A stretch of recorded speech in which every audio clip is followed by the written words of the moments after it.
A group of urban explorer vloggers showed up at this infamous haunted hotel late at night, all for better content. Legend says a gang once hid $300 million in cash somewhere inside, and anyone who ever broke in here never made it out alive. After getting inside, the group was horrified to discover something impossible on the upper floor. There was a massive dead tree growing through the structure, its branches covered in old communication devices. It looked like every previous intruder had been trapped here forever. Diane's missing phone was even hanging from one of the branches. Rick was worried Diane might still be in danger and insisted they keep moving, saying time was running out. But the hotel was far bigger than they expected. Then, out of nowhere, a masked man suddenly jumped out and scared everyone. Ballinger had his gun taken away in an instant. And just like that, the group found themselves at the mercy of these men. Turns out they were local thugs. Their sudden appearance made Rick suspect they were the ones who kidnapped Diane. One of the thugs got furious at Rick's accusation and shoved him straight down the stairs.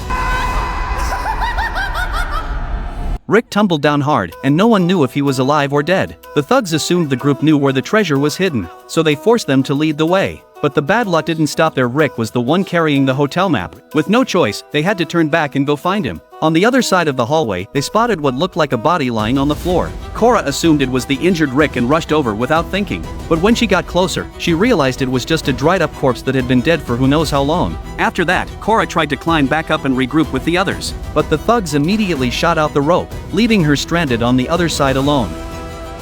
The rest of the group kept moving down the hallway to search for Rick, who had been thrown down earlier. As they passed one of the rooms, they suddenly heard crying inside. At first, they thought it might be the missing Diane, but when they opened the door, the room was completely empty. There was nowhere to hide except a wardrobe, and everyone locked their eyes on it. Eventually, one of the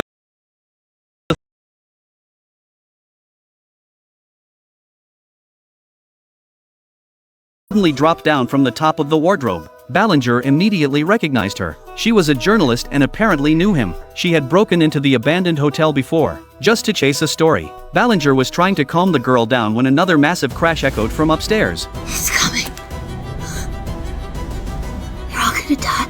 Her words instantly sent panic through everyone. The thugs ordered the group to get down while one of them quickly put on night vision goggles and started sweeping the area with his gun. Then, out of nowhere, a scream tore through the silence. Before anyone even realized what was happening, one of their own was suddenly pinned to the wall, dead. The remaining two panicked, frantically searching for the attacker, but all they caught was a shadow darting past them. They opened fire wildly. The creature seemed startled and slipped away through a hole in the ceiling. When things finally went quiet, they realized the worst part: the girl from earlier had also been shot and killed. The last two thugs were completely terrified. They abandoned Ballinger and ran for their lives. Meanwhile, Cora, now completely alone, wandered into a room in a daze, only to discover something unbelievable.